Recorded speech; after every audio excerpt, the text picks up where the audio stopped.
وہ ایک تانا دیا جاتا ہے فیس بک پہ الباکستانی ہونے کا. کسی کے دل میں کینہ ہے, میں چیلنج کرتا ہوں کہ وہ اردو میں سے اگر عربی فارسی کے جتنے بھی آثار ہیں اگر وہ مٹانے کی اگر وہ 5% بھی قدرت رکھتا ہے تو کر کے دکھا دے. ہندوتوائی جو آئیڈیالوجی اس میں نظر آتا ہے کہ وہ مسلمانوں کو, اسلام کو اور ان سے جڑی جتنی بھی ثقافتی اور تمدنی مظاہر ہیں اس کو وہ اجنبی بتاتے ہیں. عربی زبان کی مثال لوں, اگر 1400 سال کوئی اس زمین پہ گزار لے اس کے بعد بھی وہ اجنبی ہے تو پھر اپنی چیز کون سی ہے؟ سیلف اینڈ ادر والی پالیٹکس کہ بھائی تم ہم میں سے نہیں ہو, ہم تمہیں قبول نہیں کریں گے. کیا یہ ایلینیشن امریکہ میں بیٹھے ہوئے گورے بھی اس وقت محسوس کرتے ہیں جب ان کے ہاں موٹو یا نعرے لاطینی زبان میں, لیٹن زبان میں لکھے ہوتے ہیں یا فرینچ سلوگنز ہوتے ہیں؟ Oxford university, Cambridge university, Harvard university, ان تینوں کے جو موٹوز ہیں وہ لیٹن میں. تو آپ نے ایک بڑا کریٹو یہ کام کیا کہ اگر اسرائیل ہم لکھتے ہیں تو وہ الگورتھم پکڑ کے بین کر دیتا ہے. آپ نے اسرائیل کی جگہ شرائیل کی اصطلاح استعمال کی, تو یہ کیا چکر تھا؟ کہ وہی شیڈو بین سے بچنے کے لیے. ذرا سوچیں کہ آپ کے جاننے والوں میں کتنے لوگ ایسے ہیں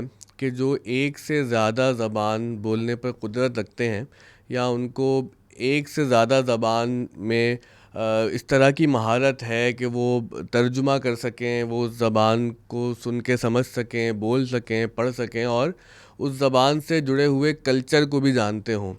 اگر آپ غور کریں گے تو شاید چند لوگ ہوں گے ایسے کہ جن کو ایک سے زیادہ زبانیں آتی ہوں گی, کسی کو 2, کسی کو 3. اس سے زیادہ زبانیں عموماً ہمارے سرکل میں جو لوگ ہیں ان کو نہیں آتی. لیکن میں اس حوالے سے بڑا خوش نصیب محسوس کرتا ہوں کہ میں ایک ایسے شخص کو جانتا ہوں کہ جو 1, 2, 3, 4, 5 نہیں بلکہ 13-14 زبانیں جانتا ہے. اور نہ صرف وہ زبانیں جانتا ہے بلکہ زبانوں سے جڑے ہوئے کچھ پروجیکٹس بھی ہم آف دا اسکول میں ان کے ساتھ کرتے ہیں. تو حسان خان صاحب بہت شکریہ. وعلیکم السلام. گو کہ آپ 7 دن ہمارے ساتھ ہی آف دا اسکول میں ہوتے ہیں لیکن آج ایک مہمان کی حیثیت سے آف دا اسکول کے پوڈ کاسٹ میں موجود ہیں. تو پہلے تو بہت شکریہ کہ آپ نے اگری کیا اس پوڈ کاسٹ. یہ والی پوڈ کاسٹ تو بہت دنوں سے ایک اوور ڈیو تھی. اس سے پہلے ہماری ایک پوڈ کاسٹ ہوئی تھی ادبی موضوع پہ اور وہ اعلیٰ حضرت کی ایک نعت پہ ہم نے بات کی تھی. لیکن یہ ایک ہماری ایک اوور ڈیو تھی کہ اس موضوع پہ ہمیں وہ میں نے اپنے پرسنل پیج پہ جب ہم نے یہ پوڈ کاسٹ شروع کیا تو کچھ پریکٹس سیشنز کے طور پر اور کچھ ٹیکنیکلٹیز دیکھنے کے لیے کچھ پوڈ کاسٹ کی تھی, تو اس میں آپ کے ساتھ بات ہوئی تھی. لیکن باقاعدہ سیشن آج آپ کے ساتھ ہے. پہلے تو بہت شکریہ آپ نے وقت نکالا اس کام کے لیے, دیگر کاموں کے ساتھ جو آپ ہمارے ساتھ کرتے رہتے ہیں. تو وہی بات کہ آپ کو 13-14 زبانیں آتی ہیں, اور ہمارے ایک دوست ہیں, مشترکہ دوست ہیں مصطفیٰ چودھری صاحب, اداکار ہیں, وہ کبھی کبھی ہنستے ہنستے کہتے ہیں کہ ہم نے کبھی چیک نہیں کیا حسان بھائی کو. تو میں کہتا ہوں نہیں, ہم نے چیک کیا ہے کیونکہ ہم کچھ ترجمے کے کام آپ کے ساتھ کرتے ہیں اس طرح کے کہ جس میں آپ کی جو زبانوں کی مہارت ہے وہ ہم پہ آشکار ہوتی ہے. تو پہلے تو یہ بتائیں کہ کون سی زبانیں آپ جانتے ہیں اور پھر کیوں ان زبانوں کو سیکھنے کا شوق پیدا ہو گیا آپ میں؟ اچھا, پہلے میں بتاتا ہوں کہ میں زبانیں سیکھنے کا مجھے شوق کس طرح ہے اور کس طرح سے اور میں کس طرح سیکھتا آ رہا ہوں. تو بچپن سے مجھے زبانیں سیکھنے کا ایک بہت زیادہ شوق تھا. کچھ لوگوں کی ایک ہابی ہوتی ہے, کوئی پیشن ہوتا ہے. تو بچپن سے جیسے لوگ سکے جمع کرتے ہیں یا پرانے کارڈ جمع کرتے ہیں, کتابیں نوادرات جمع کرنے کا لوگوں کو شوق ہوتا ہے. تو مجھے بچپن سے نا حیرت انگیز طور پہ مختلف زبانیں سیکھنے کا شوق تھا. اور مجھے نا بڑا اچھا لگتا تھا کہ میں جو میرے اگر کوئی دوسرا دوست ہے جو کوئی دوسری زبان بولتا ہے, جیسے سندھی بولتا ہے, پشتو بولتا ہے, تو اس سے کوئی لفظ جانوں, لفظ سیکھوں, اس کو اپنی میموری کا حصہ بناؤں. پھر میرے جو دادا تھے وہ بھی ایک ملٹی لنگول انسان تھے. تو ان سے وہ 2-3 زبانیں جانتے تھے. تو انہوں نے مجھے وہ چونکہ وہ پاکستان بننے سے پہلے کی اس زمانے کی ایجوکیشن کے پاس تھی, تو وہ ہندی اسکرپٹ پڑھنا, گجراتی اسکرپٹ پڑھنا, یہ سب چیزیں جانتے تھے. تو ان سے میں نے اسی زمانے کے اندر دیوناگری اسکرپٹ پڑھنا سیکھی تھی. دیوناگری بتائیں کیا ہوتا ہے؟ دیوناگری سے مراد ہے وہ اسکرپٹ جس میں یہ ہندی اور سنسکرت زبانیں جو لکھی جاتی ہیں وہ. تو میرے دادا جانتے تھے, انہوں نے مجھے سکھائی. اس کے علاوہ گجراتی اسکرپٹ ہے, وہ میرے دادا کو اس کے بارے میں معلومات تھی, تو دادا نے سے یہ 2 چیزیں سیکھیں. اور پھر اس کے بعد بچپن سے میں جب میری سالگرہ آتی تھی تو میں اپنے والد کے ساتھ ہر سالگرہ پہ نا کتابیں خریدنے جاتا تھا. تو مجھے اگر کوئی بھی اس طرح کی کتاب نظر آ جاتی تھی کہ فارسی اردو بول چال, فرانسیسی اردو بول چال, یا فرانسیسی کی ڈکشنری, انگریزی کی ڈکشنری, تو میں وہ ڈکشنری اور وہ جو ڈکشنریاں یا جو پھر وہ جو زبانیں سکھانے والی جو کتابیں ہیں وہ میں اہتمام کے ساتھ خرید کے لے کر آتا تھا. اور وہ بچپن سے ہی میری لائبریری کا ایک حصہ تھی کہ کافی ساری وہ میں نے کتابیں جمع کی ہوئی تھی. اور ان کو پڑھتا رہتا. تو یہ بچپن سے میرا شوق انیٹ ہے آپ میں. جی یہ بچپن سے نا ایک شوق دادا رہا کا ہے. بھی انفلوئنس رہا کیونکہ انہوں نے بھی سکھایا. دادا لیکن دادا کو 3-4 زبانیں آتی تھیں لیکن وہ کوئی اتنا زیادہ زبان سیکھنے کا ان کا شوق نہیں تھا. وہ تو مجھے ایک بچپن سے ایک ایسا یہ شوق رہا ہے, اور میری فیملی میں اور کسی کو بھی اس طرح یہ شوق نہیں ہے. تو وہ اس لحاظ سے میں اپنی فیملی میں بھی منفرد ہی ہوں کہ زبانیں سیکھنے کا شوق ہے. اچھا, تو آپ کو کتنی زبانیں آتی ہیں؟ اچھا, اردو تو میں بولتا ہوں, تو گھر کی زبان ہے اردو. اس کے علاوہ انگریزی اور پھر ہندی, پنجابی اور سندھی. اسکول میں آپ نے بھی پڑھی ہے 6 سال, ہم نے بھی اسکول کے اندر پڑھی ہے, تو 6-7 سال اسکول سندھی پڑھنے کی وجہ سے. ہمیں سندھی پڑھ کے سندھی آئی نہیں ہم کو, تو بس مجھے پیپر کیونکہ پاس تھوڑا سا کیا. زبان سیکھنے کا شوق تھا تو میں اچھا, ہمارے ہاں ایک جو گھر میں خادمہ آتی تھیں وہ سندھی اسپیکنگ تھیں. تو جب میں 3 کلاس میں تھا تو وہ سندھی سیکھنے کا مجھے اتنا شوق تھا کہ میں 3 کلاس میں ہماری سندھی شروع ہو رہی تھی. میں 3 کلاس کا جب پہنچا تو اس سے پہلے جب میں نے اس کا کورس لے لیا تھا تو میں سندھی کی کتاب نا خود سے پڑھنے کی کوشش کرتا تھا. اور وہ جو ہمارے گھر میں وہ کام والی خادمہ آتی تھیں ان سے میں ان کے ساتھ بیٹھ کے ان سے 2-3 ان کے سامنے پڑھتا تھا جملے اور ان سے الفاظ سیکھتا تھا. یعنی اس زمانے سے بچپن سے نا سندھی سیکھنے کا بھی ایک مطلب میں یہی کہنا چاہ رہا تھا کہ صرف اسکول جانے سے سندھی زبان نہیں آتی, نہیں, آپ کو خود سے ایفرٹ کوشش کرنی پڑتی ہے. اچھا, سندھی تک ہم آگے سندھی. اچھا, اس کے علاوہ پھر سندھی اور پھر جو یہ تو وہ زبان ہے جو پھر میں نے جو تھوڑی بہت میں جانتا ہوں, جیسے پنجابی, سرائیکی, سندھی, ان سے. لیکن فارسی اور ٹرکش یہ 2 زبانیں ایسی ہیں جن کے ساتھ میں گزشتہ 13 سالوں سے جڑا ہوا ہوں, اور یہ ان زبانوں سے مجھے بہت زیادہ محبت بھی ہے. ان کی کلاسیکل لٹریچر کا میں ایک اسٹوڈنٹ ہوں. تو پڑھاتے بھی ہیں یہاں پر میں نے ٹرکش بھی پڑھائی ہے, فارسی بھی پڑھائی ہے, 1 سال پورا یہاں پر پڑھاتا رہا ہوں. تو یہ 2 زبانیں ہیں جن کے ساتھ میں بہت زیادہ جڑا ہوں. اس کے علاوہ پھر ٹرکش سے ملتی جلتی زبانیں ہیں جیسے آذربائیجانی ہے, ازبکی ہے, ترکمنی ہے. تو اس کا اچھا خاصا علم ہے, یعنی اس حد تک ہے کہ پڑھ سکتا ہوں. پھر آپ کا کریمیا کا آپ نے نام سنا ہے, کریمین پیننسولا. وہاں پر ایک مسلمان ترک قوم ہے جن کو کریمین تاتارز کہتے ہیں. تو ان کی جو کریمین تاتاری جو زبان ہے وہ بھی ایک ٹرکش سے ریلیٹڈ زبان ہے, تو وہ جانتا ہوں. اور پھر پشتو ہمارے اینسسٹرز کی زبان تھی, تو اس کی طرف سے تھوڑی سی جو مادری زبان ہے وہ اردو نہیں ہے. نہیں, مادری زبان میری اردو ہی ہے. میرے والد والدہ دونوں اردو بولتے ہیں, میں اردو بولتا ہوں. ہمارا پوری فیملی جو ہے دونوں سائڈ سے اردو بولتی ہے. لیکن جو ہمارے پیٹرنل اینسسٹرز ہیں ان کی زبان پشتو تھی, تو اس کی وجہ سے تھوڑا سا اس سے ایک ایموشنل اٹیچمنٹ تھی, اس کو سیکھنے کا ایک شوق ہوتا تھا. ایتھنیسٹی کیا ہے؟ ایتھنیسٹی اگر کہیں تو ہم تو اردو اسپیکنگ ہی کاؤنٹ ہوں گے. اردو اسپیکنگ, کیونکہ میں نے بتایا نا کہ میرے والد کی سائڈ سے اور والدہ کی سائڈ سے دونوں ہم لوگ اردو اسپیکنگ ہے. میں جتنے یعنی میں نے اپنے آنکھوں میرے جتنے بھی رشتہ دار جن کو میں جانتا ہوں وہ سب اردو اسپیکنگ ہے. تو اس لحاظ سے ایتھنیسٹی کے لحاظ سے اردو اسپیکنگ ہی. کیونکہ آپ فیس بک پہ آباسینی لکھتے نا, تو اباسینی تو خیر وہ الگ چیز ہے. اباسینی تو وہ ہاں. ایک جغرافیائی شناخت کے طور پہ میں نے وہ کلمی نام کے طور پہ اپنایا ہے کہ وہ اباسین دریائے سندھ. تو ہم پاکستان کو چونکہ دریائے سندھ کی سرزمین کہتے ہیں, تو اس دریائے سندھ کا ایک چونکہ ہمارے جو پشتو ہے اور شمالی پاکستان کی بہت سی زبانیں ہیں, اس میں اباسین دریائے سندھ کے نام کے طور پہ استعمال ہوتا ہے. تو مجھے شوق ہوا کہ جس طرح ہمارے ہر ادیب کا جو پرانے آپ جتنے بھی ادیب دیکھیں ان کا کوئی نہ کوئی جغرافیائی نسبت ہوتی تھی, تو میں نے پھر وہ اباسینی کی ایک نسبت کافی سوچ بچار کے بعد اس کو چنا. تو اب پھر اس کے بعد اس کو حسان خان اباسینی آپ لکھتے ہیں. جی, تو پشتو پہ میں بات کر رہا تھا کہ پشتو سیکھنے کا مجھے شوق تھا.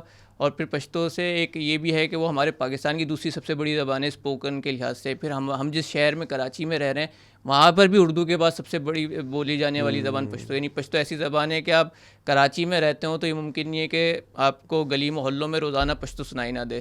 تو پشتو سیکھنے کا بھی شوق تھا. تو تقریباً ڈیپینڈ کرتا ہے کہ آپ کس ڈیموگرافکس میں رہ رہے ہیں. ہاں, نہیں, آپ اگر سڑکوں پہ جا رہے ہیں, آپ روڈ پہ جا رہے ہیں, تو آپ کو پشتو بولنے والا کوئی نہ کوئی نظر آئے گا. تو پچھلے 4 سال سے پشتو کا طالب علم ہوں, تو پشتو اس حد تک آ گئی ہے کہ میں پشتو اگر کوئی ہلکی رفتار میں بول رہا ہو تو وہ سمجھ جاتا ہوں, اور پشتو اخبار وغیرہ میں کامنلی پڑھتا ہوں. تو یہ چند زبانیں. اس کے علاوہ بنگالی اسکرپٹ میں پہلے سے جانتا تھا, بنگالی سیکھنے کی تھوڑی سی کوشش کی. تو بنگالی اسپوکن تو اتنی زیادہ سمجھ میں نہیں آتی, لیکن ریٹن کی میں تقریباً 60-70% نا سینس بنا لیتا ہوں. تو بنگالی 12-13 زبانیں ہو گئیں. اچھا, زبان کی جو اہمیت ہے وہ ہمیں لگتا ہے کہ اب ہم سے نا بالکل ختم سی ہوتی جا رہی ہے, اور زبان شناخت ہوتی ہے، پھر زبان آپ کی تہذیب میں کتنا اہم رول ادا کرتی ہے. مثلاً میں نے ابھی ایک کتاب زیر مطالعہ ہے رسول حمزہ توف صاحب کی، میرا داغستان، بہت شاندار کتاب ہے. تو اس میں انہوں نے ایک واقعہ لکھا اور میں وہ پڑھ کے بہت بے چین اور بے قرار سا رہا کچھ دن تک. انہوں نے ایک واقعہ یہ بتایا کہ جو آوار جو علاقہ ہے وہاں سے ایک لڑکا 9 عمری میں ہجرت کر کے یورپ چلا گیا، اور اس نے پھر ایک اٹیلین خاتون سے شادی کر لی، اٹلی میں بس گیا. اور بہت عرصے بعد رسول حمزہ توف صاحب بہت مشہور شاعر ہیں، ان کا جب وہاں پہ جانا ہوا، ان کی ملاقات ہوئی تو ان کو معلوم ہو گیا تو میرے علاقے کا لڑکا ہے. مطلب اس وقت وہ بڑی عمر کا ہو چکا تھا، تو وہ معلوم ہوا وہ مصور ہے، تصویریں بناتا ہے. تو اس کی تصویروں میں بھی اس کے وطن کی یاد تھی. تو جب وہ مل کے واپس آئے تو وہ کہتے ہیں کہ میں نے اس کے گھر والوں کو ڈھونڈا کہ یار یہ وہ لڑکا تو بہت جلد اس علاقے سے چلا گیا تھا ہجرت کر کے. میری ملاقات ہوئی تو اس کے گھر والے جمع ہو گئے، اور اتفاق سے اس کی والدہ بھی زندہ تھیں. تو وہ بڑی محبت سے بیٹھی اس کے ساتھ، رسول صاحب کے ساتھ، اور وہ کہنے لگی ہمیں بتائیں کہ کیا ملاقات ہوئی، کیا بات چیت ہوئی. تو جب وہ واقعات سنا رہے تھے، اپنے رودات بتا رہے تھے، تو ان کی والدہ نے ایک سوال کیا اس لڑکے کی کہ یار وہ زبان کون سی بول رہا تھا. تو اس نے آواز زبان میں ہی بات کی. تو انہوں نے کہا نہیں، میں تو روسی زبان بول رہا تھا، اور وہ فرینچ میں بات کر رہا تھا، اور ایک مترجم تھا، ایک ٹرانسلیٹر تھا جو ہماری زبان کو جو ہے وہ ٹرانسلیٹ کر کے ہمیں بتاتا تھا ہماری مافی الضمیر کیا ہے. تو وہ کہتے ہیں یہ بات سن کر کہ نا اس کی والدہ نے یہ کیا کہ سر پہ جو کالا کپڑا تھا وہ اپنے منہ پہ ڈال لیا. اور یہ علامت ہوتی ہے ان کے کلچر میں کہ جب کوئی فوتگی ہو جائے، کوئی میت ہو جائے، تو خواتین وہ کہتے ہیں ہمارے علاقے میں منہ پہ کپڑا ڈال لیتی ہیں، یہ اعلان کرنے کے لیے کہ بھائی ایک سمبل ہے کہ انتقال ہو گیا. تو وہ کہتے ہیں میں حیران ہو گیا یہ کیا کیا آپ نے. تو وہ کہنے لگی نہیں، اگر وہ میری زبان ہی نہیں بول سکتا جو زبان میں نے سکھائی ہے تو اس کا مطلب ہے وہ مر گیا، بلکہ بہت پہلے مر گیا، مجھے اس کے بارے میں کوئی بات نہیں کرنی. اچھا، میں بالکل کانپ سا گیا پڑھ کے نا کہ یار زبان کی اتنی اہمیت ہوتی ہے، زبان سے اتنا لگاؤ ہوتا ہے. کیونکہ ہم نے تو یہاں پہ سیاسی نعرے بازی کے لیے زبان کا استعمال دیکھا، لڑائی جھگڑے کے لیے، کوئی پولیٹیکل وکٹمائزیشن کے لیے، لوگوں کو تنگ کرنے کے لیے. اور اس کتاب میں انہوں نے یہ بھی ذکر کیا کہ وہاں پر جو کوسنے دیتی ہیں نا خواتین، بوڑھی خواتین، اس میں بڑے اسٹرانگ اور بہت ہی دردناک کوسنے یہ ہے کہ خدا کرے تیرے بچے وہ زبان بھول لیں جو تم بولتے ہو، خدا کرے کہ تمہارے پاس کوئی ایسا آدمی نہ ہو، ایسی عورت نہ ہو جو تمہیں تمہاری بچوں کو تمہاری زبان سکھا سکے. تو زبان کی اتنی اہمیت ہمیں کیوں سمجھ نہیں آتی؟ ہم لوگ یہاں پر زبان کا نا ایک بہت فنکشنل ایک رول ہمارے ذہن میں کہ اگر انگریزی کی بات کریں تو ہم انگریزی اس لیے سیکھتے ہیں کہ اچھی جاب حاصل کر لیں گے، اچھی ایجوکیشن حاصل کر لیں گے. اور بس اگر اس اپروچ سے دیکھیں تو آپ کو اگر انگریزی کو چھوڑ کے آپ دنیا کی جتنی بھی ہزاروں زبانیں آپ کی نظر میں سب وہ بے اہمیت رہیں گی. لیکن اگر آپ زبان کو اس نظر سے دیکھیں کہ زبان میں کوئی چھوٹی ایتھنیسٹی ہو، بڑی ایتھنیسٹی ہو، یا کوئی بہت بڑے پیمانے تک دنیا کی کوئی بھی زبان ہو، اس کے اندر ایک پوری اس کی اپنی ایک تاریخ چھپی ہوئی ہوتی ہے، ایک اس قوم کی پوری ثقافت ہوتی ہے، پوری اس کے جو ایک فوک لور ہوتا ہے، پورا ڈی این اے جو اس کا کلچرل ڈی این اے جو ہے وہ زبان کے اندر ہے. زبان ہی وہ سب سے بڑا منبع ہے جس سے آپ یہ سب چیزیں اخذ کر سکتے ہیں. اگر آپ جیسے آپ پاکستان میں کسی قوم کی ہم بات کر لیتے ہیں، چھوٹی چھوٹی ہم ساؤتھ جو ہمارا جو ناردرن ریجن ہے، یہاں پر بہت چھوٹی چھوٹے یعنی ایسی چھوٹی چھوٹی ایتھنیسٹیز ہیں جن کی 10-10 ہزار 8-8 ہزار بولنے والی زبانیں موجود ہیں. اب وہ اگر جیسے اگر ان کی زبان اگر کیا کہنا چاہیے ایکسٹنکٹ ہو گئی تو وہ لوگ خود تو ایکسٹنکٹ نہیں ہوں گے، لیکن ان کی جو اگر ان کی زبان اگر وہ ختم ہو گئی تو وہ خود تو ختم نہیں ہوں گے، خود تو ان کی آل اولاد ان کا نام کو جاری رکھیں گے. لیکن جو ان کی اپنے جو اجداد سے انہوں نے جو صدیوں کی ایک کلچرل ایک جو میراث پائی تھی، جیسی وہ زبان ایکسٹنکٹ ہوئی سمجھ لیجئے وہ اس کے ساتھ ایکسٹنکٹ ہو گئی. اب آپ اس کے بعد آپ اس کو ہم پرانی بہت سی قومیں نا جو صفحہ ہستی سے مٹ گئی ہیں، ہم ان کے آثار کو لائبریری اس میں میوزیمز میں دیکھتے ہیں، مجسمے ان کے بنے ہوئے، ان کے کچھ کیا کہنا چاہیے اسٹیچوز ہیں، اور کچھ ان کے جو اوزار ہیں یا ان کے ہتھیار ہیں وہ ہم چیزیں دیکھ لیتے ہیں. لیکن وہ ایک بس میوزیم کا ہی حصہ ہے، وہ ایک جیتی جاتی کوئی چیز نہیں ہے، موئنجو دڑو کی مثال ہے. اب اگر اسی طرح ہماری زبانیں ہیں، اگر ہماری یہ زبانیں مر گئیں تو ہو سکتا ہے کہ بعد میں ریسرچرز ان کے اوپر صدیوں تک اس کے اوپر تحقیقات کرتے رہیں، اس پہ کتابوں کا حصہ وہ رہیں، لیکن وہ ایک میوزیم کی چیز بن کے رہ جائے گی. اور وہ بس یہی ہوگا کہ آپ چند سیکنڈوں کے لیے اس کا نظارہ کریں گے اور پھر چلے جائیں گے. تو وہ جیتی جاگتی جو ثقافت ہے نا، وہ اسی وقت تک جیتی جاگتی رہ سکتی ہے جب تک وہ جو اس کو کیری کرنے والی جو زبان ہے وہ ایک زندہ رہے. اچھا دیکھیں نا جو زبان ہے وہ آپ نے بڑی اچھی مثال دی شروع میں سکوں والی کہ کچھ لوگوں کو سکے جمع کرنے کا شوق ہوتا ہے. تو دیکھیں لفظ بھی ایسا ہی ایک دولت ہے نا, وہ ایک ووکیبلری بھی آپ کا ایک بینک بیلنس ہے کہ آپ کتنے الفاظ بولنے پہ قادر ہیں, اور پھر لفظ یہ بتاتا ہے نا کہ آپ خیال کو کتنے اچھے طریقے سے پریزنٹ کر سکتے ہیں. اور پھر زبان کے ساتھ ہمارا مذہب کا مسئلہ بھی جڑا ہوا ہے کہ اردو, فارسی, عربی زبانیں ہیں, اس میں جس طرح سے اسلام کو بیان کیا گیا اور جو اسلام سے جڑا ہوا ہے, جو ہمارا پورا معرفت کا ہمارا ڈسکورس ہے, عرفان کا ڈسکورس ہے, جو ہمارا پورا تہذیبی ایک اسٹرکچر ہے, وہ اس زبان میں جس طرح سے کنزیوم ہوا ہے, جس طرح سے پریزنٹ ہو سکتا ہے, ظاہر ہے کہ وہ اس طرح سے انگریزی میں نہیں ہو سکتا. جی, یہ جتنے بھی ادیان ہیں ہمارے ہم مسلمان ہیں, تو اسلام کی اگر ہم بات کریں تو ہمارا دین ہی ایک دین ایک کتاب ہے. یعنی ہم سب سے دین کی جو اساس ہے وہ قرآن ہے, وہ حدیث ہے. وہ کس انسانی زبان میں ہے؟ وہ عربی میں ہے. تو عربی کی ایک ہمارے لیے ایک اہمیت آ گئی کہ جب اسلام شروع ہو کے اب تک 1450 سال جو گزر چکے ہیں, اس میں اسلام کے ساتھ ساتھ دوش بدوش زبان عربی ساتھ میں رہی ہے. عربی کی اہمیت اس طرح ہمارے لیے ایک فطری اہمیت ہے. پھر اس کے بعد یہ ہے کہ جیسی پھر سب سے پہلے جو بڑی قوم جس نے اور بڑی متمدن قوم نے اسلام قبول کیا تھا وہ ایرانی تھے. تو ان کی پھر اسلام کے بعد جب تیسری صدی میں جب فارسی کا ظہور ہوتا ہے, یعنی اسلامی فارسی جو ہم جانتے ہیں, اس کے بعد پھر وہ ایک بہت بڑے سلطنتوں کی ایک زبان رابطہ بن کے یہاں بنگال سے لے کے بوسنیا تک پھیلی.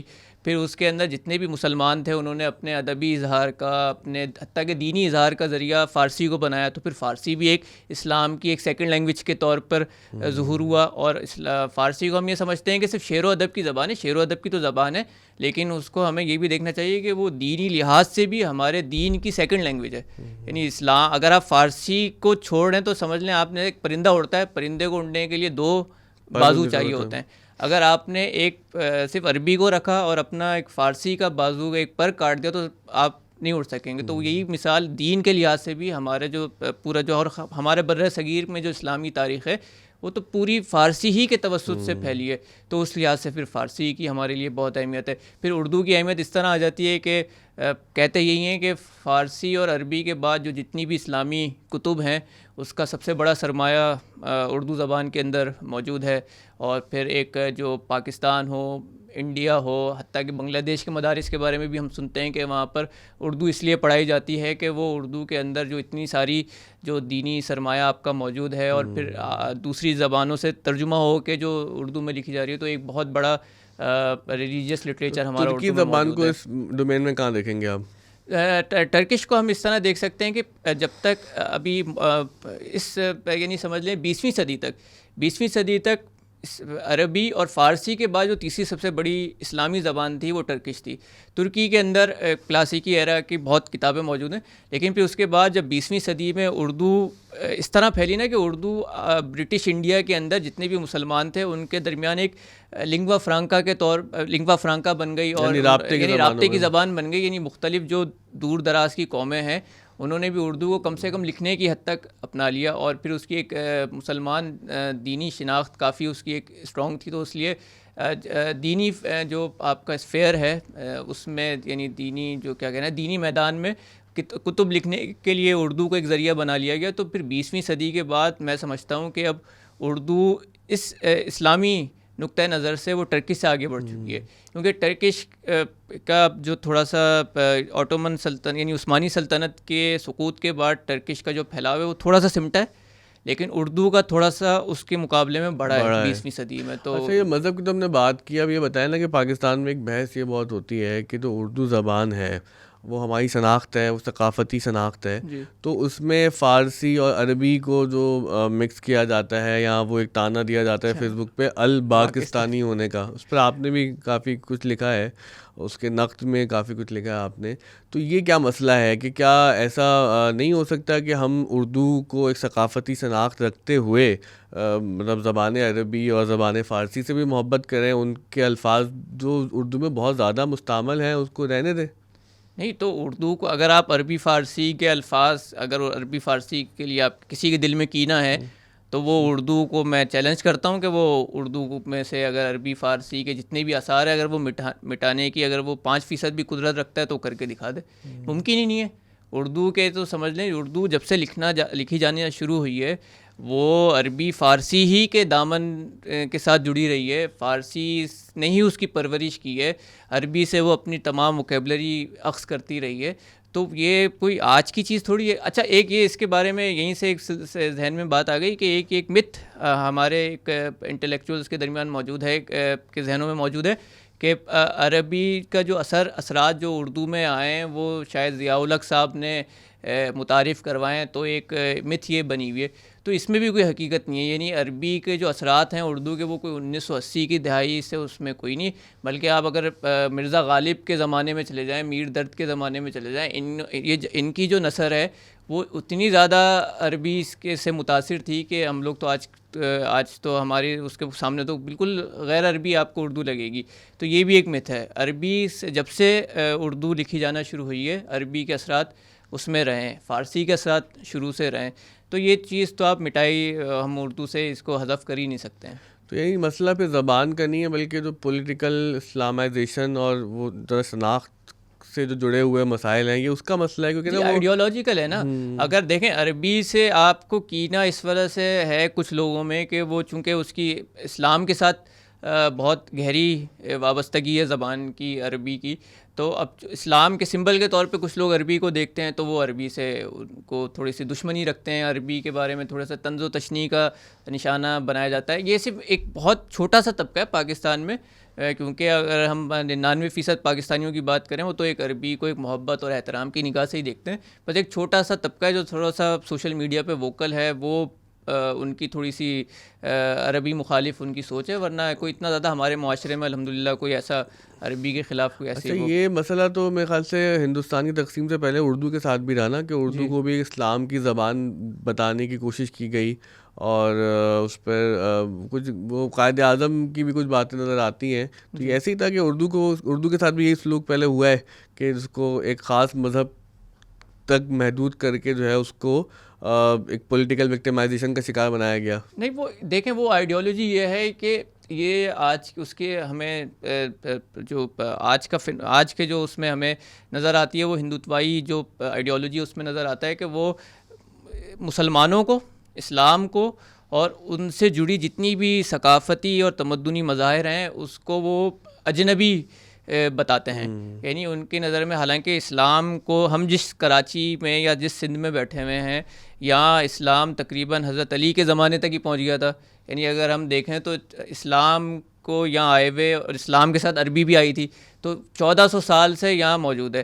اب 1400 سال کوئی چیز یعنی عربی زبان کی مثال لوں, اگر 1400 سال کو یہاں اس زمین پہ گزار لے اس کے بعد بھی وہ اجنبی ہے تو پھر اپنی چیز کون سی ہے؟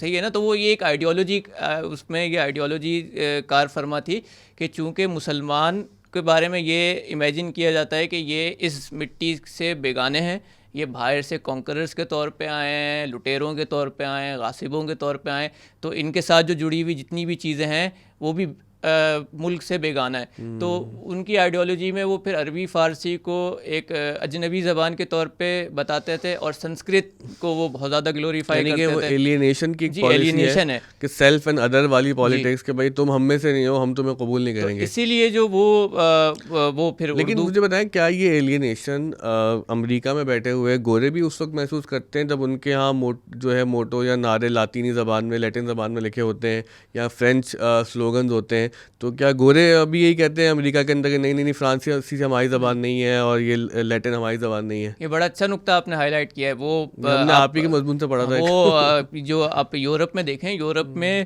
تو جو لیٹن اور یونانی زبانیں ہیں وہ بھی, یونانی جو زبان ہے وہ گریس کی اوریجنلی زبان ہے, لیٹن جو زبان ہے وہ روم شہر کی اور اس کے اطراف کی اوریجنلی زبان ہے. وہ پورے یورپ میں تو آج سے 2000 سال پہلے نہیں بولی جاتی تھی, اور امریکہ میں تو کولونائز ہی نہیں ہوا تھا, تو امریکہ کی بات کیا کریں. لیکن اس کو پورے جب یورپ میں وہ ایک کیا کہنا چاہیے وہ تمدن کی زبان, ان کے یورپی تمدن کی وہ زبانیں بنی, تو پورے یورپ جتنے بھی یورپ کے باشندے ہیں ان سب نے لیٹن اور یونانی کو بڑے خوشی سے قبول کیا, اس پہ بڑے فخر کرتے ہیں. لیٹن اور گریک لینگویج جو ہے اس کو بڑے اہتمام کے ساتھ سیکھتے ہیں. آپ نے یونیورسٹیز کی بات کی, ہماری دنیا کی 3 سب سے بڑی یونیورسٹیز کون سی ہیں سب سے بہترین؟ Oxford university, Cambridge university, Harvard university. ان تینوں کے جو موٹوز ہیں وہ لیٹن میں MIT اس کے لیٹن میں. آپ یورپ کی بڑی بڑی یونیورسٹیز جو بہت پہلے سے نام جن کے جو پہلے سے قائم ہیں اور جن کے نام بڑے جو ٹاپ یونیورسٹیز میں آتی ہیں, ان سب کے جو موٹو ہیں وہ لیٹن میں.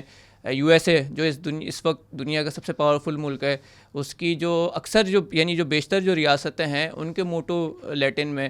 تو اگر ہم یہ بات کی جاتی ہے نا کہ ہمیں وہی زبان سیکھنی چاہیے یا اسی کے ساتھ وابستگی رکھنی چاہیے جو ہمارے اینسسٹرس کی زبان تھی, اور اگر کوئی وہ ہمارے اینسسٹرس کی زبان نہیں یا کہیں باہر سے آئی ہے یا آپ امیجن کیا جاتا ہے کہ وہ باہر سے آئی ہیں تو ان سے دور رہنا چاہیے, تو اس طرح تو پورے یورپ سے لیٹن اور گریک کو ختم ہو جانا چاہیے. کیونکہ امریکہ کے امریکنز جو ہیں ان کے نہ ڈائریکٹلی اینسسٹرز ہیں یہ رومنز, نہ جو امریکہ کے جو نیٹو امریکنز تھے ان کے کوئی ڈائریکٹلی اینسسٹر ہیں, نہ یہ یورپین کولونائزیشن سے پہلے وہاں لیٹن کبھی بولی جاتی رہی ہے. لیکن آج پورے امریکہ کے اندر لیٹن کلبز بنے ہوئے ہر یونیورسٹیز کے اندر. لیٹن ایک پریسٹیجیس لینگویج ہے, یعنی کوئی ایسا نہیں ہے کہ ایک پرانے کوئی پروفیسرز تک محدود ہو, وہ ایک بھی اس کی ایک پریسٹیج باقی ہے. وہاں ایک بڑا پڑھا لکھا شخص تصور کیا جاتا ہے جو لیٹن جانتا ہو. جب لندن سے ماسٹرز کیا تو میں لا اسکول میں تھا. لا اسکول میں میں نے مذہب اور قانون میں ماسٹرز کیا. تو جب ہمارا اورینٹیشن ہوا تو ایک لڑکے نے جو گورا تھا اس نے بتایا کہ مجھے لاطینی زبان آتی ہے. تو اس کو اتنے فخر سے دیکھا گیا, اور جو کنڈکٹ کر رہے تھے اورینٹیشن انہوں نے باقاعدہ اس کی تعریف کی اور کہا کہ ہم چاہتے ہیں کچھ آپ بتائیں. تو اس نے کہا آپ اٹس اے ڈیڈ لینگویج, جب یہ کوئی بولی تو نہیں جاتی, لیکن کہا نہیں پھر بھی نا جیسے تبرک کے لیے کچھ آپ پڑھ کے سنا دیں کہ آپ کو لاطینی زبان آتی ہے, آپ اتنے قابل آدمی ہیں. اور بتائیں وکیلوں کے لیے اور جو قانون دانی میں تو یہ بہت اہم ہے. لیکن اس میں وہی بات سمجھنے کی یہ ہے کہ ہر چیز کو نا ایک فساد نہ بنایا کریں, کہ اگر آئیڈیالوجیکل لینس سے نہ دیکھا کریں. مطلب چلیں دیکھیں بھی, لیکن کم سے کم یہ ضرور دیکھیں نا. مثلاً مثال کے طور پر علامہ اقبال کے بارے میں جو ایک مسئلہ ہے نا کہ بھائی کہ آپ ان کی آئیڈیالوجی آپ کو پسند نہیں ہے, ٹھیک ہے. ایک دفعہ ایک بہت بڑے صحافی نے مجھے کہا کہ یار علامہ اقبال کو شاعر بھی اچھے نہیں تھے, اور تو میں نے بولا دیکھیں اگر آپ آئیڈیالوجی سے اختلاف کر رہے ہیں وہ آپ کا حق ہے, ظاہر ہے. لیکن اگر آپ یہ کہیں کہ اقبال کا کرافٹ اچھا نہیں ہو, شعر اچھا نہیں کہتا, تو اس کا مطلب ہے کہ آپ کو شعر و ادب کی الف بے نہیں پتہ.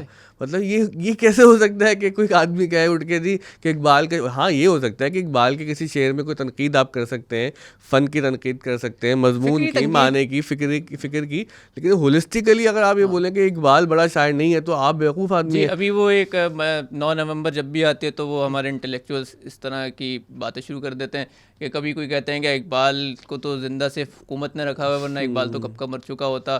ابھی ایک تحریر پتہ نہیں کس کی تھی, نام مجھے یاد نہیں ہے, انہوں نے اقبال پہ نقد اس لیے کی کہ اقبال پنجاب میں رہ کے شاعری کر رہے تھے اور انہوں نے وہی عربی فارسی کے اثرات قبول کیے, فارسی میں لکھا, ان کی زبان پہ عربی فارسی کا بہت زیادہ گہرا رنگ ہے, بلکہ بیشتر شاعروں سے زیادہ فارسی کا رنگ اقبال میں ہمیں نظر آتا ہے. تو وہ انہوں نے اس بنا پر اقبال پہ نقد کی تھی. تو اس کا بڑا ایک اچھا جواب ایک اور دوسرے شخص نے دیا, وہ خود بھی ایک لبرل مکتبہ فکر سے تعلق رکھتے ہیں, لیکن انہوں نے جواب اچھا دیا. انہوں نے کہا کہ دیکھیں اگر عربی فارسی کی بنیاد پہ آپ کو تنقید کرنی ہے تو اقبال سے بالکل ایک الگ آئیڈیالوجی رکھنے والے, الگ طرز فکر رکھنے والے نون میم راشد صاحب ہیں. نون میم راشد صاحب تو بالکل ہی اقبال سے الگ طرز فکر رکھتے تھے, لیکن ان کی زبان بھی اسی طرح عربی فارسی سے بہت زیادہ عربی فارسی آمیز زبان ہے. تو اس بنیاد پہ آپ کیوں تنقید, کیسے کسی پہ تنقید کر سکتے ہیں؟ فیض صاحب کو کتنا دستہ فارسی پہ, کیسی فیض صاحب, اچھا فیض صاحب تو ہم سے بڑھ کے الپاکستانی تھے. فیض صاحب تو وہ انہوں نے تو ماسٹرز عربی میں کر رکھا تھا, اور یہ لوگوں کو نہیں پتا کہ فیض صاحب نے عربی میں ماسٹرز کیا ہوا تھا. پھر انہوں نے پھر لبنان کے اندر عربوں کے ساتھ بہت قریبی وقت گزارا. یہ جو آپ کے عرب جو یہ یاسر عرفات اور ان کی جو PLO تنظیم تھی ان کے ساتھ بہت قریبی تعلقات تھے, اور ان سے جو ادیب جو یعنی دور حاضر کے جو عرب جو ادیب تھے ان کے ساتھ ان کی دوستیاں تھیں, تو وہ تو بہت بڑے الپاکستانی ٹھہریں گے اگر ان تمام چیزوں. ایک اور چیز ان کی آئی ذہن میں کہ انہوں نے جو لبنان کا شہر ہے بیروت, عرب شہر ہے, اس کو نگار بزم جہاں کہا ہے, تو ہو سکتا ہے بعض لوگوں کو یہ چیز بھی پسند نہ آئے. چلے ہمیں ایک بات یاد آئی بات کرتے کرتے, آپ جو زبانیں بتا رہے تھے جو آپ کو زبانیں آتی ہیں, ایک زبان آپ بھول گئے, عربی زبان بھی تو آتی ہے آپ کو. عربی زبان آپ کو اتنی زبانیں آتی ہیں کہ آپ بھول جاتے ہیں کہ آپ کو کون سی زبان آتی ہے. اور آپ کا ذکر کرنا بھول گیا. عربی اصل میں ہم لوگ سیکھ رہے ہیں, عربی تو میں آپ کے ساتھ ہی سیکھ رہا ہوں. ہم لوگوں کی ہر ظاہر ہے ہم تو بہت ہی مبتدی ہیں, آپ تو کافی آگے نکل گئے کیونکہ آپ کا ذہن اچھا ہے زبان سیکھنے میں. آپ نے ایک بہت اچھا ترجمہ کیا محمود درویش صاحب کی نظم کا, جو کہ غالباً آپ نے 2014 میں وہ شائع کیا تھا کہیں سوشل میڈیا پہ. اچھا, وہ اس طرح سے آج کل بہت گردش میں ہے کہ وسعت اللہ خان صاحب جو بہت معنی صحافی ہیں, لکھاری ہیں, انہوں نے روزنامہ ایکسپریس میں وہ شائع کیا. اس میں آپ کا نام اس لیے شاید نہیں لکھ سکے کہ وہ نام پہنچا نہیں ہوگا. یہی ہوا احمد جاوید صاحب نے بھی اس نظم پہ بات کی اور آپ کا ہی ترجمہ پڑھا. تو یہ ترجمہ کب کیا تھا آپ نے, اور ذرا اس نظم کے بارے میں اور شاعر کے بارے میں بتایا ہمیں. 2014 میں میرے پاس محمود درویش کی چند منتخب نظموں کا فارسی ترجمہ آیا تھا, تو وہ میں پڑھ رہا تھا, تو مجھے یہ نظم بڑی اچھی لگی تھی. اور آپ کو پتہ ہے اسرائیل ابھی غزہ میں جو کر رہا ہے وہ پہلی دفعہ نہیں کر رہا, وہ ہر سال ہی کرتا ہے. تو وہ 2014 میں بھی شاید محرک یہی بناتا ہے کہ اس زمانے میں بھی اس نے کوئی غزہ کا کوئی بلاکیٹ کیا تھا یا کوئی اس میں کوئی بمباری وغیرہ کی تھی. تو وہ پڑھ رہا تھا جی, وہ 2014. تو اس میں مجھے محمود درویش کی نظم بڑی پسند آئی. تو پھر اس کا میں نے وہ فارسی متن اپنے سامنے رکھا تھا, اور جو اس کا اوریجنل عربی متن ہے وہ مجھے انٹرنیٹ سے مل گیا تھا. تو ان دونوں کو سامنے رکھ کے میں نے اس کا اردو ترجمہ کیا تھا. اس زمانے میں فیس بک اتنا استعمال نہیں کرتا تھا, ایک اردو محفل کے نام سے ایک فورم تھا, اس پہ میں کافی ایکٹیو تھا. تو میں نے وہاں پبلش کیا تھا آن لائن, اور اس کے بعد پھر وہ کافی جگہوں لوگوں نے اس کو پسند کیا, اور وہ کاپی پیسٹ ہو کے ادھر ادھر نیٹ پہ کافی جگہوں پہ وہ پہنچ گیا. ابھی جو یہ حالیہ جو واقعات چل رہے ہیں غزہ کے, اس پہ مجھے فیس بک پہ وہ نظم کافی نظر آئی. 2-3 جگہ پہ لوگوں نے کوٹ کی ہوئی ہے اور اس کی پوسٹوں کے صورت میں نظر آئی. تو میں نے سرچ کیا گوگل پہ, میں نے کہا کہ میں دیکھوں تو صحیح ہے کہ کہاں کہاں کوٹ ہو رہی ہے, کہاں کہاں اس کو استعمال کیا گیا ہے اس ترجمے کو. تو مجھے ایک حیرت ہوئی, خوشگوار حیرت ہوئی کہ وہ وسعت اللہ خان صاحب جو ایک بڑے مشہور صحافی ہیں, انہوں نے 17 اکتوبر کو یہی فلسطین کے اوپر ایک کالم لکھا تھا روزنامہ ایکسپریس میں. تو اس میں انہوں نے فیض احمد فیض کی جو نظم تھی, اور اس کے علاوہ 2-3 فلسطینی جو شعراء کے جو نظموں کے اردو ترجمے تھے وہ اس میں انہوں نے درج کیے تھے اس اپنے کالم میں. تو اس کالم کے اینڈ میں انہوں نے وہی جو میری جو محمود درویش کی جو نظم جو ہے اس کا جو پورا تو ترجمہ تھا وہ انہوں نے اس میں درج کیا ہوا تھا. پھر اسی طرح گوگل نے مجھے جو استاد احمد جاوید صاحب ہیں ان کی ویڈیو تک پہنچا دیا کہ ابھی انہوں نے میرے خیال 4 نومبر یا 5 نومبر کو انہوں نے اس پوری ترجمے پہ, یعنی ان کو احمد جاوید صاحب کو اتنا پسند آیا کہ انہوں نے اس پورے خصوصی جو لیکچر جو دیا وہ اسی ترجمے کے اوپر لیکچر دیا. اس میں انہوں نے پورا وہ ترجمہ پڑھا, اس پہ انہوں نے اپنے رائے کا بھی اظہار کیا, اس کی تمہید میں بھی انہوں نے محمود درویش کے اوپر بات کی اس کی, اور اس کی شرح بھی کی, تشریح بھی کی. تو بڑا میں خوش ہوا اس بات پہ. بس ایک تھوڑی سی خلیشی ہوئی کہ کاش وہ مترجم کے طور پہ نام بھی آ جاتا ہے, لیکن چلے اچھی بات ہے کہ وہ ایک ترجمہ اتنا پسند کیا. یہ بڑا احساس ہوتا ہے کریٹو آدمی کے لیے کہ اگر آپ کو کوئی کام دنیا تک آئے اور اس کا ڈیو کریڈٹ نہ ملے. یہ تو ایک حادثہ سا ہے میرے خیال سے کہ اگر آپ کا شاید وہ ایسے لوگ ہیں وسعت اللہ خان صاحب یا احمد جاوید صاحب, ان کو پتہ ہوتا تو ضرور آپ کا اس میں وہ ذکر کرتے. اصل میں انٹرنیٹ کا زمانہ ہے, انٹرنیٹ کے زمانے میں تو کاپی پیسٹ ہو جاتا ہے. تو وسعت اللہ خان صاحب کے پاس بھی وہ کہیں سے وہ فیس بک وغیرہ سے یا کہیں سے ان کی منقول لکھ کے جو ہے پہنچا دیا جاتا ہے. اچھا دیکھیں اس میں کتنی اہم بات ہے کہ جو زبان ہے نا وہ ایک ریزسٹنس کی بھی علامت ہے. کہ اگر آپ وہ بلکہ اگر آپ وہ نظم ہمیں سنائے بھی محمود درویش صاحب کی نا, کہ اس کے اندر جو ایک بڑا درد ہے, ایک ریزسٹنس ہے, ایک اینگوش ہے, غصہ ہے. تو زبان سیکھنا اور سکھانا اس لیے بھی بہت ضروری ہے کہ آپ کے جیسے بھی حالات ہوں, اور آپ ہو سکتا ہے کہ محکوم قوم کے طور پر زندگی گزار رہے ہوں, شاید جیسے کہ ہم پاکستان میں گزار ہی رہے ہیں, تو کم سے کم یہ تو نا کہ اپنی بات کہنا آئے. کیونکہ آپ اس جدید دنیا میں دیکھیں نا, آپ کی ملٹری پاور ہے وہ ایک بڑی اہم ہوتی ہے کہ آپ دنیا کو کیسے تسخیر کر سکتے ہیں, آپ اکنامک سچویشن کیا ہے آپ کی, وہ آپ کا جو ہے نا کریکٹر, آپ کا جو نیشنل ویلیو ڈیفائن کرتی ہے. پھر یہ کہ آپ کی ایجوکیشن تعلیم کیسی ہے, آپ کے اخلاقی وجود کیسا ہے, ان سب میں تو پتہ ہے ہم کہاں پہ کھڑے ہوئے, ہم کہیں نہیں کھڑے ہوئے. چلیں کم سے کم یہ ہوتا کہ زبان ہی ہماری ایسی شناخت ہوتی, یا اظہار ہمارے پاس ایسا ہوتا کہ ہم اپنی دنیا کو اپنے درد کا احساس دلا سکتے ہیں. وہ اس سے بھی ہم محروم ہیں. اس کے برخلاف فلسطینیوں میں یہ ہے کہ فلسطین میں ایسے شاعر ہیں, فلسطین میں ایسے لوگ ہیں کہ جو بالکل تباہ حال ہونے کے باوجود بھی, بیچاروں کو تو ابھی تک اسٹیٹ نہیں ہے, اسٹیٹ لیس قوم ہے. دیکھیں نا کتنی بڑی بات ہے, لیکن یہ کہ وہ زبان رکھتے ہیں, وہ صاحب زبان قوم ہے. کتنے مشہور ہیں محمود درویش صاحب کی, پتہ نہیں کتنی زبانوں میں ترجمے ہو چکے ہیں. اگر آپ تھوڑا سا اگر یہ پڑھیں نا, تو میں نے جب یہ احمد جاوید صاحب نے یہ جو لیکچر دیا, اور وہ میں سن رہا تھا اور میں بالکل نا سر روحانسا سا ہو گیا, آنکھوں میں آنسو تھے کہ یار یہ کہ جو ٹریجڈی ہے, جو المیہ ہے, یہ کس طرح سے انہوں نے بیان کیا اور وہ بہت ہی پرتاثیر ہے. تھوڑا سا محمود درویش صاحب کے بارے میں بتا دوں کہ محمود درویش صاحب جو یہ پوری جو المیہ ہیں فلسطینی قوم کا المیہ, انہوں نے خود ڈائریکٹلی اس کو گزارا ہے. جب یہ 1948 میں جو نکبہ ہوا اس میں اسٹیٹ آف اسرائیل قائم ہوئی, تو جس ٹیریٹری میں قائم ہوئی وہیں پر ان کے اور والدین, ان کا اپنا گاؤں تھا, تو وہ پورا وہاں سے یہ بے دخل ہوئے, بے دخل ہو کے کچھ عرصے کے لیے لبنان چلے گئے, پھر بے دخل ہو کے پھر واپس اسرائیل کے اندر آ گئے اور وہاں انہوں نے اپنی تعلیم وغیرہ مکمل کی.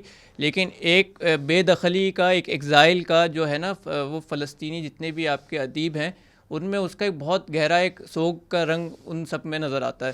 تو محمود درویش صاحب نے فلسطینی قوم کی جو ہم کہتے ہیں نا کہ یہ زبان بنے, وہ اس وجہ سے بنے کہ جو فلسطینی قوم نے جو یہ پورے ان 60-70 سالوں میں جو بے دخلی کے, اپروٹ ہونے کے جو انہوں نے جو غم سہیں, اس کو اظہار بہت خوبصورت طریقے سے کیا ہے. تو وہ ہر محمود درویش صاحب کا لکھا ہر فلسطینی ایسا سمجھتا ہے کہ وہ اس کے درد کا اظہار ہے. اور عالمی سطح پہ بھی ان کو ایک شاعر کی حیثیت سے تسلیم کیا جاتا ہے. فلسطین کے سب سے زیادہ میرے خیال سے سب سے زیادہ مشہور شاعر محمود درویش صاحب ہی ہیں. ان کی ایک لائن ابھی 2 دن پہلے نظروں سے گزری, تو بڑی ایک ٹچنگ لائن ہے کہ آپ کو پتہ ہے کہ فلسطین ارض زیتون کے نام پہ سے مشہور ہے کیونکہ وہاں زیتون کے درخت بہت ہیں. تو ان کی ایک لائن کوٹ ہو رہی تھی عربی اور وہ اردو ترجمے کے ساتھ میں نے دیکھی کہ اگر جو یہ زیتون کا درخت ہے اس کو پتہ چل جاتا ہے کہ اس کے بونے والے کے ساتھ کیا ہوا ہے, تو اس کا جو زیتون ہے وہ زیتون کا درخت تیل کے بجائے اس سے آنسو نکلنا شروع ہو جاتے ہیں.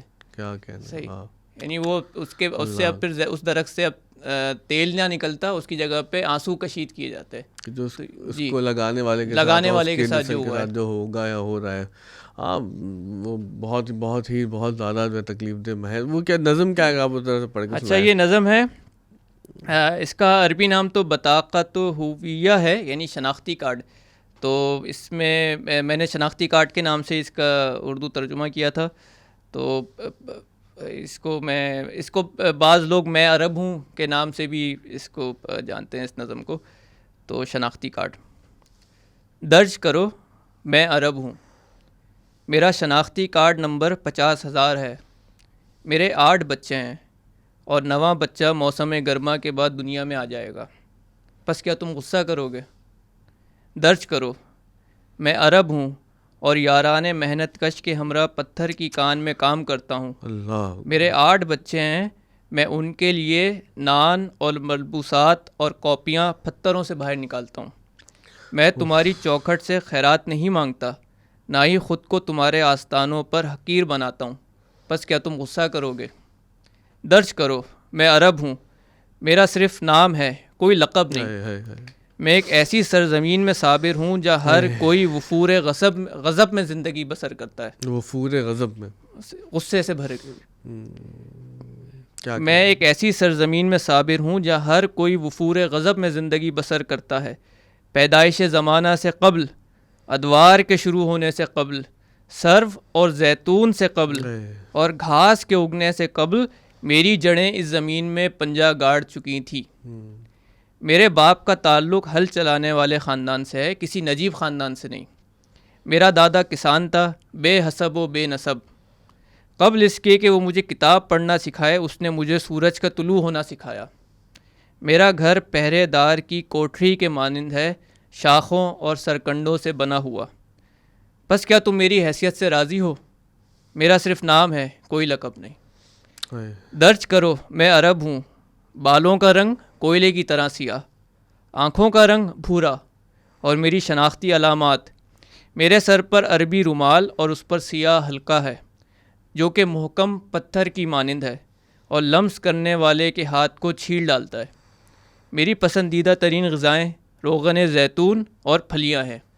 میرا پتہ, میں ایک دور و دراز اور فراموش شدہ گاؤں سے ہوں جس کی سڑکیں بے نام ہیں اور جس کے تمام رجال مزرعات اور پتھر کی کانوں میں کام کرتے ہیں. پس کیا تم غصہ کرو گے؟ درج کرو میں عرب ہوں اور تم نے میرے اجداد کے باغات چرا لیے ہیں, اور وہ زمین بھی جہاں میں اپنے تمام بچوں کے ہمراہ کاشتکاری کیا کرتا تھا. تم نے میرے لیے اور میرے تمام پوتوں کے لیے کچھ بھی باقی نہیں چھوڑا ہے سوائے ان پتھروں کے. تو کیا تمہاری حکومت جیسا کہ کہا جا رہا ہے ان پتھروں کو بھی چھین لے گی؟ لہٰذا درج کرو صفحہ اول پر سب سے اوپر، میں لوگوں سے نفرت نہیں کرتا، نہ ہی کسی پر تجاوز کرتا ہوں، لیکن جب مجھے بھوک لگے گی تو غاصب کا گوشت کچا چبا جاؤں گا. خبردار رہو میری بھوک سے اور میرے غصے سے. اچھا یہ محمود درویش نے 1964 میں لکھی تھی نظم، لیکن یہ آج کے واقعات پہ بالکل ایسا لگ رہا ہے کہ بالکل لفظ بہ لفظ سطر بہ سطر اس پر صادق ٹھہرتی ہے. لگ رہا ہے کہ 7 اکتوبر سے پہلے اگر اسرائیلی یہ نظم پڑھ کے اور سمجھ لیتے تو وہ ظاہر ہے وہ واقعہ نہیں ہوتا. ہم وائلنس کو جسٹیفائی نہیں کر سکتے وہ کسی طور پر بھی ہو، لیکن یہ جو کہہ رہے ہیں نا کہ میں جب بھوکا ہوں اور اب اپنے غاضب پہ جب حملہ کروں گا تو پھر ظاہر ہے کہ وہ پھر اخلاقیات اور وہ باتیں وہاں پہ نہیں رہتی. لیکن اس بات کے بھی جواب ہے کہ a land without people for a people without land, یہ جو ان کا دعویٰ تھا کہ بھائی کہ یہ تو بنجر زمین ہے، یہاں پر کوئی نہیں رہتا، تو انہوں نے بتایا کہ نہیں بھائی کہ ہم یہاں پر صدیوں سے یہاں پر موجود ہیں اور یہاں کے ہم بالکل نیٹو لوگ ہیں. اور ان کے ساتھ وہی ہوا کہ جو انڈیجنس لوگوں کے ساتھ بہت سے کالونائزر نے کیا ہے، آسٹریلیا میں ہوا ہے، جو امریکہ میں ہوا، لیکن بہت ہی پرتاثیر نظم ہے. اچھا آپ کو میں نے ایک اور کام کرتے ہوئے دیکھا فیس بک پہ کہ فیس بک آج کل اسرائیل اور غزہ کے حوالے سے جو لوگ بات کرتے ہیں ان کو شیڈو بین کر دیتا ہے. ابھی ہمارے آف دا اسکول کا پیج بھی شیڈو بین ہو گیا. میں 2 دفعہ شیڈو بین ہوا ہوں فیس بک پہ، اور یوٹیوب پہ بھی میں نے دیکھا کہ ہمارے جو کانٹینٹ اس طرح کا ہے جہاں پر ہم پرو پیلسٹائن بات کرتے ہیں وہ شیڈو بین ہو جاتا ہے، اور کوئی دوسری طرف سے بات کرتا ہے تو اس کو زیادہ آگے لے جاتے ہیں. الگورتھم ایسے ہی ہیں. تو آپ نے ایک بڑا جو ہے وہ کریٹو یہ کام کیا کہ اگر اسرائیل ہم لکھتے ہیں تو وہ الگورتھم پکڑ کے بین کر دیتا ہے. آپ نے اسرائیل کی جگہ شرائیل کی اصطلاح استعمال کی، تو یہ کیا چکر تھا؟ وہی شیڈو بین سے بچنے کے لیے وہ فیس بک تو بہت ہی اس میں مسمہ والا مسئلہ ہے. اور فیس بک یہ واقعی کر رہا ہے کہ اگر آپ کی پوسٹ ہے، آپ اگر کوئی پرو پیلسٹینین اور اینٹی اسرائیل کچھ بھی پوسٹ کریں، وہ فیس بک اس کی ریچ کو نا بالکل تقریباً 0 تک کر دیتا ہے، یعنی وہ کسی کو نظر بھی نہیں آ رہی. تو اس میں لوگ بہت سے کریٹیو انداز اردو میں لکھنے والوں نے اپنائے. کوئی اسرائیل کو اسرائیل لکھ رہا ہے، کوئی الف سین رے اور یعنی اسپیس دے کر لکھ رہا ہے. تو میرے ذہن میں آیا ایک دم سے کہ میں اس کو، چونکہ اسرائیل اور اس میں شر اور اسرائیل کا جو آخر کا ہے اس کو ملا کے ایک نیا لفظ بنا لوں، شرائیل. تو میں نے شرائیل، اور ویسے بھی اس میں باب مسمہ جیسا آپ نے کہا. پھر اس کے علاوہ میں نے ایک اور تحریر لکھی تو اس میں نے غاصبائل کی اصطلاح استعمال کی تھی. غاصبائل کیونکہ وہ غاصب بھی ہے اور اسرائیل بھی ہے، تو غاصب اور اسرائیل کو ملا کے اس سے غاصبائل بنا لیا. تو اس کا فائدہ ہوا. اس کا فائدہ یہ ہوا کہ وہ والی جو پوسٹ ہوتی ہے جو جن میں شرائل اور غاصبائل کی اصطلاح استعمال کی ہوئی تھی وہ شیڈو بین سے بچ گئی. چلے ان کو پتہ نہ چل رہا ہے کہ ہمارے پوڈ کاسٹ سے وہ دیکھ کے وہ جا کے یہ بھی شیڈو بین کرنا شروع کر دیں. اچھا یہ بتائیں کہ ایک مسئلہ جو ہمارا زبان کے حوالے سے کافی ایک بحث میں رہتا ہے وہ ہے اردو اور ہندی کا، کہ کیا یہ ایک ہی زبان ہے، الگ زبانیں ہیں، ووکیبلری کا فرق ہے یا ان کے روٹس ہی الگ ہیں. تو جو انڈیا میں جو لوگ ہندی بولتے ہیں اور جو ہم پاکستان میں اردو بولتے ہیں، تو کیا اس کو آپ ایک ہی زبان کو فیملی کو دیکھتے ہیں یا الگ زبانیں؟ اسپوکن سطح کے اوپر جو کولوکیل سطح اس پہ تو یہ آف کورس ایک ہی زبان ہے. صحیح ہے، تھوڑا سا ایک ڈائلیکٹ کا فرق ہے. جیسے ہندی بولنے والے جو ہیں وہ خے اور غین کی آواز، قاف کی آواز نہیں نکالتے. اس کے علاوہ ان کے جیم اور شین اور زے اس میں تھوڑی بہت ان کے نا مسئلے مسائل رہتے ہیں. لیکن اسپوکن سطح پہ وہ ایک زبان ہے، کیونکہ ہندی بولنے والا آپ سے بات کر رہا، آپ اردو بولتے ہیں، وہ آپ کو سمجھنے کے اندر 95% آپ کو آپس میں سمجھنے میں کوئی کسی قسم کی پرابلم نہیں آئے گی. یہ جو ایک دم سے ان کے درمیان جو اتنا وسیع ایک دم سے افتراق آ جاتا ہے، اتنا اختلاف آ جاتا ہے جس میں یہ دونوں ایک دوسرے کو سمجھنے پر بھی قادر نہیں رہتے، وہ ہے ریٹن لینگویج. ریٹن لینگویج میں مسئلہ یہ ہے کہ اسپوکن لینگویج میں ویسے بھی ایک تو انسان کوئی بھی زبان ہو اس کا ایک بہت ہی چھوٹا سا حصہ اسپوکن لینگویج کے اندر استعمال کرتا ہے، ووکیبلری کا ہو یا پوری زبان کا جو حصہ ہو. یعنی ہم اس میں 3 یا 4% حصہ ہم پوری جو زبان ہے اس کا ہم بروئے کار لاتے ہیں. تو اور پھر اردو ہندی میں ہم بولتے ہوئے ویسے ہی اس کو انگلش کے ساتھ اتنا مکس کرتے ہیں کہ وہ انڈین بھی ہو جو ہندی بولنے والا ہو، جو اردو بولنے والا ہو، وہ ویسے ہی اردو اور انگلش مکس کر کے بولتے ہیں، تو وہ ووکیبلری کا مسئلہ نہیں آتا. لیکن لکھنے میں بہت وسیع فرق ہے. یعنی تقریباً یہ کوئی چھوٹا فرق نہیں ہے. اگر ہم اردو کے ٹوٹل ذخیرہ الفاظ کو رکھیں، کیونکہ اردو کا جتنا بھی ذخیرہ الفاظ ہے وہ جتنی بھی یعنی روز مرہ کے ووکیبلری کو چھوڑ کے جتنی بھی ادبی، ٹیکنیکل یا دینی یا جتنی بھی کیا کہنا چاہیے لٹریچر میں استعمال اور تحریر میں استعمال ہونے والے جتنی بھی ووکیبلری ہے وہ اردو اخذ کرتی ہے فارسی سے اور عربی سے. تو اس طرح اردو میں 70-80 ہزار لاکھ کے قریب ایسے الفاظ ہیں جو عربی فارسی سے آئے ہوئے ہیں اور وہ پوری زبان کا حصہ ہیں اور وہ آپ کے پورے اردو ادب میں استعمال ہوئے ہیں. ہندی اس کی جگہ پہ اس کا دوسرا روٹ وہ اردو ہندی میں کا تعلق عربی فارسی کے ساتھ بالکل نہیں ہے. ہندی جتنی بھی ووکیبلری ڈرائیو کرتی ہے وہ کرتی ہے سنسکرت سے. تو ہندی کی جو ووکیبلری اس میں اسی طرح 70-80 ہزار جو ہیں وہ بالکل سنسکرت شدھ سنسکرت کے الفاظ ہیں جو ایک اردو اسپیکر کے لیے بہت زیادہ ناشناسا ہوتے ہیں. تو ریٹن لینگویج ایک ایسی ہے کہ ریٹن لینگویج میں اگر میں جیسے کوئی ادبی اردو کسی ہندی اسپیکر کے سامنے پڑھوں اور اس نے اپنی زندگی کے اندر کبھی اردو نہ پڑھی ہو تو وہ بالکل اس کے سر کے اوپر سے گزر جائے گی. اس کو چند جیسے افعال جو کامن افعال ہیں یا چند ورب سمجھ میں آ رہے ہوں گے اس کو کچھ نہ کچھ ایک آدھ بیچ میں اس میں ایسا سنائی دے جائے گا جو اس کو وہ پہلے سے جانتا ہوگا لیکن پوری تحریر وہ سمجھ نہیں سکے گا. اسی طرح اگر کوئی ہندی جو بالکل جو پیور جو لٹریری ہندی ہے وہ اگر کسی اردو اسپیکر کے سامنے پڑھی جائے تو وہ اس کو بھی تقریباً 95% جو اس کا جو مواد ہے وہ اس کے سر کے اوپر سے گزر جائے گا. ہندی دیوناگری اسکرپٹ میں لکھی جاتی ہے, اسکرپٹ کا بھی فرق ہے, اسکرپٹ کا تو ایک آبویس فرق ہے, وہ آپ پڑھ لیتے ہیں. اچھا میں نے سنسکرت کی بہت تعریف سنی ہے اور کچھ صاحب علم حضرات سے بہت زیادہ تعریف سنی ہے. ظاہر میں سنسکرت تو نہیں جانتا کہ بھئی کہ ایک لینگویج آف وزڈم ہے, ایک ٹائم لیسنس ہے. تو آپ کا سنسکرت سے کوئی بارے میں شناسائی ہے کہ اتنی جو ہم تعریف سنتے ہیں تو اس کی کیا وجوہات ہیں؟ سنسکرت میں جانتا تو نہیں ہوں لیکن سنسکرت کے بارے میں چیزیں پڑھی ہیں. تو سنسکرت ایک واقعی ایک لائق تعظیم زبان ہے. ویسے زبان تو کوئی بھی ہو, کسی بھی زبان سے نفرت رکھنا یا دشمنی رکھنا تو حماقت ہے, دنیا کی کوئی بھی زبان ہو.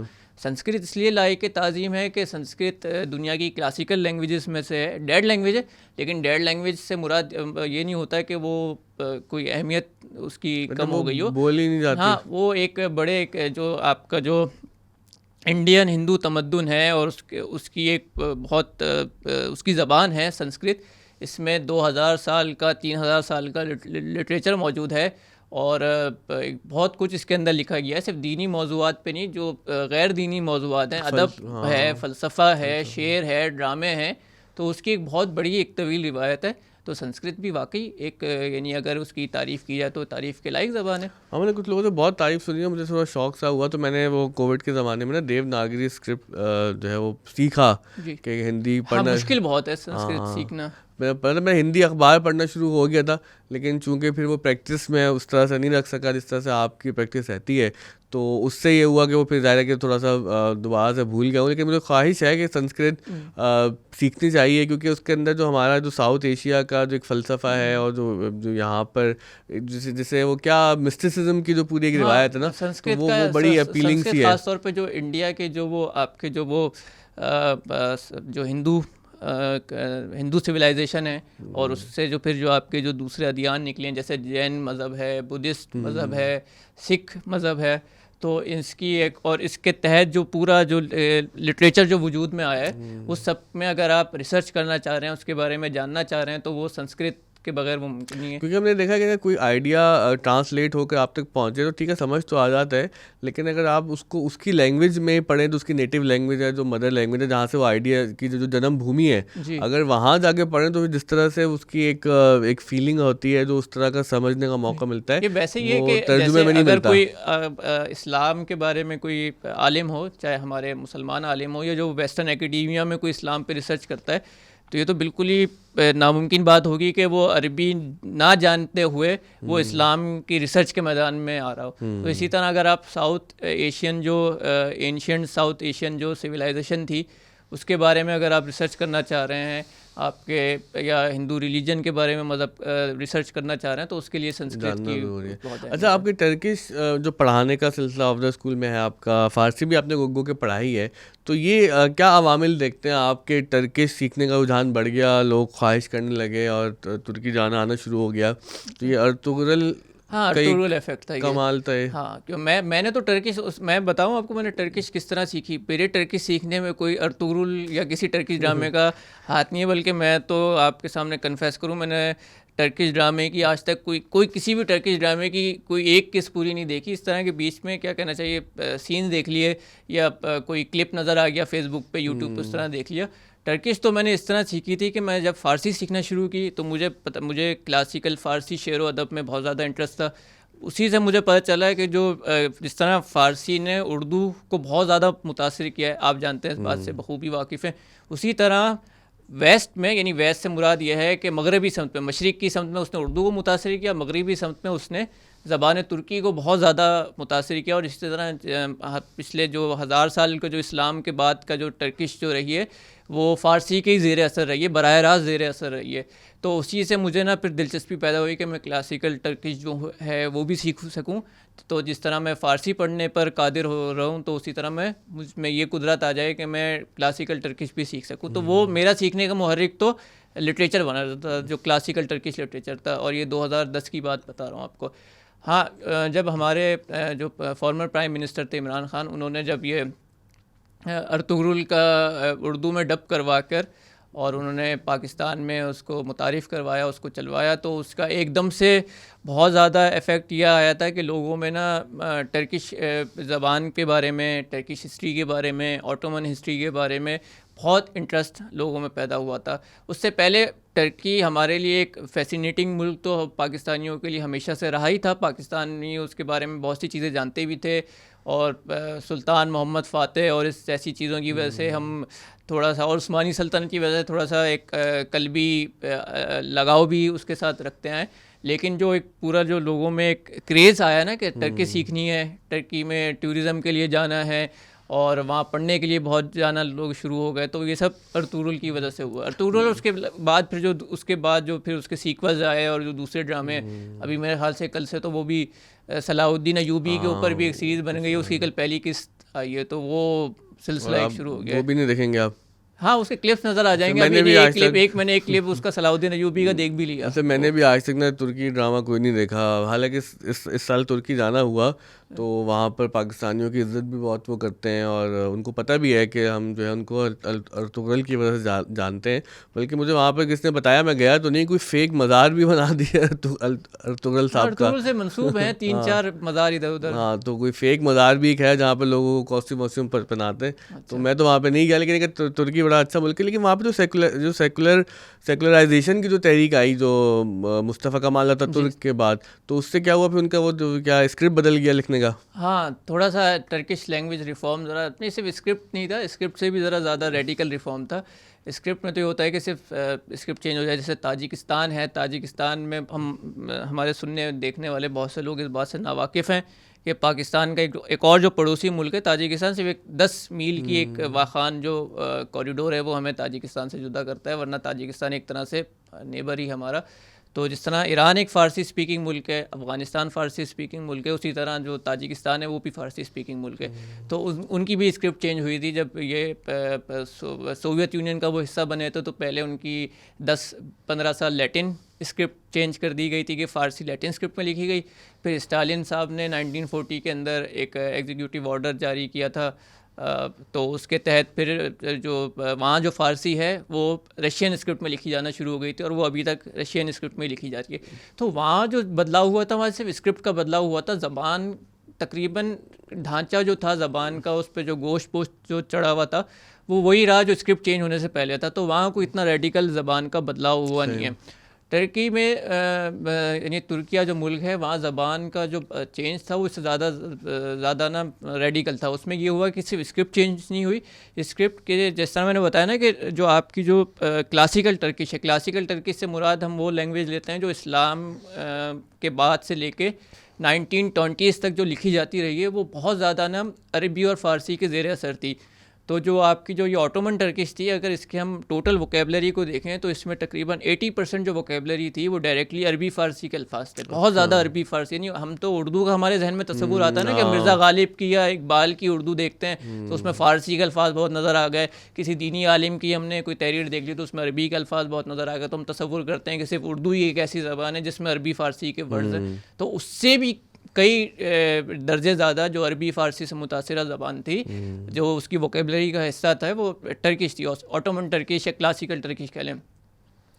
تو جو یہ مصطفیٰ کمال اتاتürk ترک صاحب جو تھے تو ان کے ریفارمز کا ایک یہ بھی حصہ تھا کہ انہوں نے ایک ادارہ قائم کیا جس کے ذمے یہ ٹاسک رکھا گیا کہ جو ٹرکش لینگویج میں جتنے بھی عربی فارسی کی ووکیبلری ہے اس کو گریجولی کم کیا جائے, اس کی جگہ پہ کوئی ٹرکش کے اندر ہی کوئی پرانی ٹرکش میں کوئی ورڈ مل جائے تو اس کو رائج کیا جائے, نہیں ملے تو خود سے کوئی نیا ٹرکش ورڈ بنا کے وہ زبان میں رائج کیا جائے, یا پھر فرانسیسی سے کوئی لفظ لے لیا جائے. تو اس طرح گریجولی جو عربی فارسی کا جو پرسنٹیج تھا عربی فارسی الفاظ کا وہ پھر گریجولی کم ہوتا رہا اور یہ سلسلہ تقریباً 1970s 1980s تک چلا ہے, پھر جا کے اس کو روکا گیا تھا. تو اب جو اسٹینڈرڈ لینگویج جو ہے اور جو آٹومن ایرا میں یعنی پوری عثمانی سلطنت کے سقوط تک یعنی 1924 1925 تک اس وقت تک جو زبان بولی جاتی تھی اور جو آج کی زبان ہے اس میں بہت زمین آسمان کا نا فرق آ گیا ہے. یعنی گرامر سیم ہے, گرامر اسینشلی سیم ہے, گرامر میں کوئی اتنا فرق نہیں آیا ہے, لیکن ووکیبلری بالکل ہی چینج ہو گئی. تو وہ یہ وہی اردو ہندی والا سین ہو گیا ہے کہ جو آٹومن جو ٹرکش ہے وہ آج کا جو عام قاری ہے اس کو سمجھنا اس کے لیے نا بہت زیادہ دشوار ہو گیا, بہت زیادہ دشوار. تو یہ صرف یہ وہ بھی الباکستانی والا مسئلہ تھا ان کا بھی, ہاں یہ بھی آئیڈیالوجیکلی تھا, اس کے پیچھے بھی آئیڈیالوجیکل فیکٹر تھا. یعنی یہ کوئی یہ عربی فارسی ہونا کسی زبان کے لیے کوئی نقص نہیں ہوتے, کیونکہ اگر لون ورڈز ہونا کسی زبان کے لیے نقص ہو یا اس کے لیے عیب ہو تو جو ہم اس وقت میں اور اس چیز کا اعتراف کرتا ہوں کہ سب سے پاورفل جو زبان ہے جس میں سب سے زیادہ اس وقت کتابیں موجود ہیں, کتابیں لکھی جا رہی ہیں, وہ انگریزی ہے. انگریزی کی 90% جو ووکیبلری ہے وہ لیٹن اور گریک سے آئی ہے. اگر لیٹن کی کسی اور زبان کے لون ورڈز ہونا کسی زبان کے لیے عیب ہے تو سب سے زیادہ عیب دار زبان تو انگریزی ہونی چاہیے. لیکن ہم جانتے ہیں کہ سب سے اس وقت ٹاپ پہ جو سب سے فرسٹ لینگویج جو ہے پوری دنیا کی ایک زبان رابطہ ہے اور علم کی زبان ہے, علم و دانش کی زبان ہے, وہ انگریزی ہے. تو ہم بہت زیادہ زور دیتے ہیں انگریزی سیکھنے سکھانے پہ یہاں پہ آف دا اسکول میں, چاہے ہمارا اسکول ہو, کوچنگ ہو یا ویکینڈ کے کورسز ہوں. تو میں نے تو بہت زیادہ ایفرٹ کیا کہ بھائی لوگ انگریزی سیکھیں, کیونکہ یہ معاش سے جڑی ہوئی ہے, یہ پیسے کی زبان ہے. ہم انگریزی تو ضرور سیکھنی چاہیے, لیکن انگریزی کو صرف معاش کے تحت اگر ہم سیکھ رہے ہیں نا تو ہم انگریزی کے ساتھ بھی نا ایک ظلم کر رہے ہیں. انگریزی میں اس کے علاوہ بھی بہت کچھ ہے. انگریزی پڑھ کے آپ اچھی جاب تو حاصل کر سکتے ہیں, لیکن آپ یہ بھی تو دیکھیں گے انگریزی میں کتنا بہترین ادب لکھا گیا ہے. انگریزی کا فائدہ, میں تو انگریزی کا احسان مند اس لیے ہوں کہ میں جو آپ کو بتا رہا ہوں نا, میرا شوق جو تھا زبانیں سیکھنے کا, تو دنیا کے جو یہ فارسی سیکھنے کے لیے جتنی بہترین کتابیں انگریزی میں اتنی اردو کے اندر بالکل بھی نہیں ہے. عربی سیکھنے کے لیے آپ کو جتنی بہترین کتابیں انگریزی کے اندر ملیں گی, بہترین کتابیں, اور انگریزی میں عربی کے اوپر جتنا کام ہوا ہوا ہے وہ اتنا اردو کے اندر یا کسی دوسری زبان میں نہیں ملے گا. تو انگریزی کے ہم پہ یہ بھی احسان آتا ہے کہ ہم انگریزی کی مدد سے, کیونکہ دوسرے پوری دنیا میں جو علم ہے اس تک رسائی ہمیں انگریزی کے ذریعے سے ہو رہی ہے. ہاں لیکن میں نے بھی آپ نقطۂ نظر سے نا ہمیں انگریزی سیکھنا چاہیے. میں نے بھی معاش کے اگر نقطۂ نظر سے سیکھ رہے ہیں نا تو یہ تو بہت نا کیا کہنا چاہیے, تھوڑی سی اگر میں کہوں کہنے کی اجازت دیجیے کہ چیپ سوچ ہے. ہاں لیکن کیا بھائی چیپ سوچ ہی, اتنی مہنگائی جو ہو گئی ہے اس میں اگر یہ آدمی چیپ سوچ نہ رکھے. اب دیکھیں میرے اور آپ جیسے لوگ کتنے رہ گئے ہیں کہ جو زبان کو ذوق کی وجہ سے سیکھ رہے ہیں, ہمیں شعر پڑھ کے اچھا لگ رہا ہے, ہمیں ادب سے لگاؤ ہے, ہمیں افسانہ پڑھنا ہے, تاریخ پڑھنی ہے. نظر سے سیکھے تو آپ کے وہ خود بخود ہی معاشی حالت بھی بہتر ہو جائے گی, لیکن آپ اپروچ تو اس کو یہ رکھیں نا کہ ہم انگریزی سیکھ کس لیے رہے ہیں. مطلب ڈیفیکلٹی ڈیبیٹ ہے نا, کیونکہ میں نے تو کچھ لوگوں کو دیکھا ہے تو اردو فارسی عربی ہمارے معاشرے میں بہت اچھی جانتے ہیں, اور آپ جانتے ہیں میں کن لوگوں کی طرف اشارہ کر رہا ہوں, ابھی آپ کے ذہن میں تصویریں بھی آ رہی ہوں گی, لیکن آپ معاشی طور پر دیکھیں وہ بہت زیادہ پریشان ہیں, مطلب کمزور ہیں. ہو سکتا ہے وہ پریشان نہ ہو کیونکہ ہمیں وہ معاشی طور پر تنگ دست نظر آتے ہیں تو ہم نے ان کے بارے میں گمان کر لیا ہو کہ یار پریشان بھی ہوں گے. تو مطلب معاشی طور پر تنگ دست ہونا لازمی نہیں ہے کہ پریشانی لے کے آئے, گو کہ زیادہ تر پریشانی لے کے آتا ہے.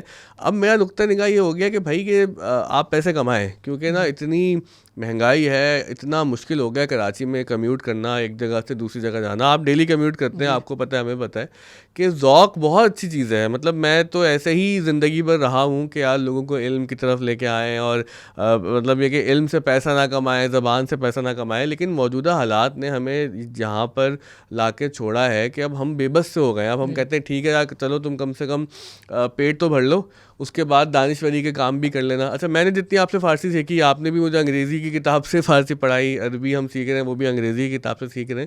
لیکن یہ بتائیں نا یہ جو حالات ہیں کیا اجازت دیتے ہیں لوگوں کو کہ آپ کی طرح 13-14 زبانیں جو ہے ذوق کے لیے سیکھیں؟ نہیں وہ تو پیشہ، وہ تو وہی اتنی زبانیں تو کوئی انسان سیکھے گا کیوں؟ وہ تو وہی سیکھے گا جس کو یا تو شوق ہے. تو اگر ہم لوگوں کے اگر کسی عام پاکستانی کی بات کریں تو اس کے کس زبان کی اس کو ضرورت پیش آ سکتی ہے؟ تو اس کی مادری زبان کی ہے. جیسے اگر کوئی پنجابی سندھی بولتا ہے پشتو بولتا ہے تو اس کو اپنی مادری زبان کی آئے گی. اب تو وہ بھی نہیں آتی. مطلب معذرت کے ساتھ میری وائف اور میمن ہے, ان کو میمنی نہیں آتی. وہاں ہم دیکھتے ہیں وہ پنجابی ہے, اس کو پنجابی بولنا نہیں آتی. اس دوست کو دیکھتے ہیں وہ بلوچ ہے, اس کو بلوچی بولنا نہیں آتا. اچھا ہمارا تو حال یہ ہے نا کہ ہم جو انسان کو بھی بلوچی بولتے ہیں, حالانکہ بلوچی زبان ہے اور جو کاسٹ ہے وہ بلوچ ہے. مطلب ہم تو کہتے ہیں یہ بلوچی ہے, اس کو بلوچی بولنا نہیں آتی, یہ غلط ہے. یہ بلوچ ہے, اس کو بلوچی بولنا نہیں آتی. تو یہ جو ہمارا نا یہ اربنائزیشن کا ایک مسئلہ یہ نہیں ہے کہ جو ہماری زبانیں ہیں, جو ہماری اپنی ورثے کی زبانیں ہیں, ہماری انسیسٹرل لینگویجز ہیں, لوگ ان کو چھوڑنا زیادہ فخر کا باعث سمجھتے ہیں. وہ کہتے ہیں نہیں اگر ہم نے جب تک کوئی چیز محسوس کرتے اردو بولیں گے پہلے کہ اسی پہ آتے جو آپ نے وہ آوار قوم کے وہ شخص کا قصہ سنایا تھا کہ ہم لوگوں نے, یہ ہماری حکومت کا بھی اس کے اندر یہ فالٹ ہے کہ انہوں نے یہ چیز, یہ ویلیو انسٹل نہیں کی کہ ہم اپنی جو پاکستانی زبانیں ہیں, جو ہماری ایک لنگوا فرانکا اردو ہے, جو ہماری سویلائزیشنل زبانیں ہیں عربی فارسی, ان کی اہمیت سے ہم لوگ واقف ہوتے. اگر سیکھ نہیں رہے تو کم سے کم اس کی اہمیت تو ہمیں ہمارے دل کے اندر ہوتی بھی تو ہوگا نا. حسن بھائی ابھی آپ یہاں پہ آنے سے پہلے نا میں میرا بیٹا حسن وہ 5 سال کا ہو گیا ہے, تو میں اسے انگریزی بولتا ہوں تو وہ مجھے بھی نا غصے میں کہنے لگا کہ بابا میں تھکا ہوا آیا ہوں پڑھ کے, مجھ سے نا انگلش نہیں بولے, اردو میں بات کرے.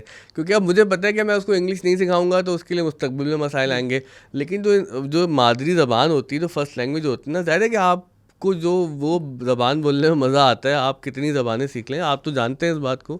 تو یہ بڑا ایک ڈائیکاٹمی سی ہو گئی ہے ہماری. زبان تو لازمی. میں تو دیکھیں میں اس میں یہ رکھتا ہوں کہ ہماری حکومت کو نا پورے پاکستان میں تعلیمی نظام ایسا ہونا چاہیے کہ 3 زبانیں سکھائے. 3 زبانیں اس طرح کہ وہ مادری زبان, یعنی اگر سندھی اسپیکنگ ایریا ہے تو وہاں سندھی تو ایڈوکیٹ کرنے کے سندھی سکھانی چاہیے. ہاں سندھی, یعنی جہاں پر جو زبان بولنے والا ہے کراچی میں نہیں جو جہاں پر جو زبان بولی جا رہی ہو وہاں پر, جیسے اگر پنجابی اسپیکنگ ایریا ہے وہاں پر میں پنجابی کو ایڈوکیٹ کرتا ہوں کہ اسکولوں میں پنجابی پڑھائی جائے. پنجابی بولی نہیں رہ گئی لکھا, مطلب یہ بھی ایک بحث ہے کہ بولی ہے یا عوام کے درمیان ہر زبان ہر بولی زبان ہوتی ہے. یہ ایک عوام ایک نا یہ بھی ایک عوام میں پنجابی کے متعلق یہ موجود ہے کہ پنجابی زبان نہیں ہے بلکہ وہ بولی ہے. نہیں, پنجابی شاعری ہے پنجاب میں, اپنا زبان ہے, اپنی اس کا لٹریچر ہے, بہت بڑا ہے, اس کا اپنا لٹریچر ہے, اپنی ایک روایت ہے.